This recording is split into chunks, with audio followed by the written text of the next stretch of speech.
The Security Council of the United Nations, as it currently exists, harks back to a period in world history which no longer exists. The geopolitical realities of today are not reflected in the Council.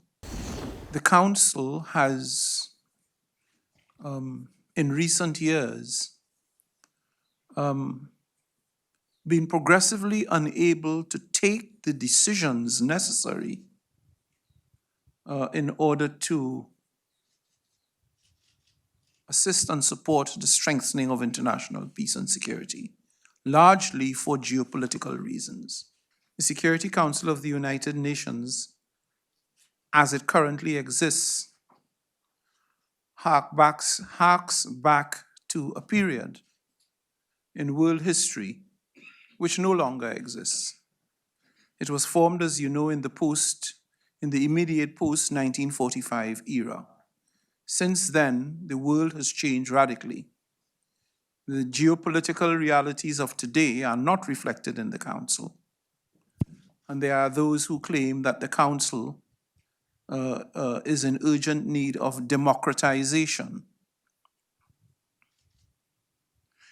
The fact of the matter is that the Council has, in recent years, been progressively unable to take the decisions necessary in order to assist and support the strengthening of international peace and security, largely for geopolitical reasons. The geopolitics, the global dynamics of the geopolitics gets imported into the Council, and that results invariably in the use of the veto by one or the other party. Often, this causes immense frustration in the General Assembly, but also beyond. In a key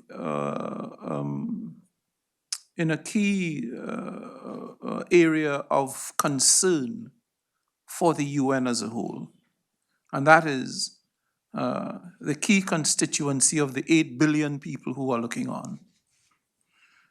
So reform of the Council is absolutely necessary. I don't think that there is any member of the United Nations that would deny that there is a need for reform of the Council. Of course, there are those who are less anxious to engage substantively in the process of reform, because if you are in a privileged position, you are not necessarily in a hurry to lose privilege. But I think it is well appreciated that the old formula, the existing formula, is woefully inadequate. And in the interest of the system as a whole, of the multilateral system, and of the ability of the United Nations to discharge its mandate, reform is inescapable. The question then becomes, what is the formula by which this reform would take place? And that is essentially the stuff, the core of the negotiations. Unhappily, I don't have exciting news for you, because the actual negotiations, while there is a decision and there is an apparatus to engage in the formal negotiations for reform of the Council, the commencement of formal negotiations has not taken place. That is something on which members need to come to consensus. And there is no consensus as of now as to when that process should begin. What is happening at the moment is that members are engaging in a discussion on what the elements of the reform might look like. There are several models of how the UN, how the Security Council should be constituted.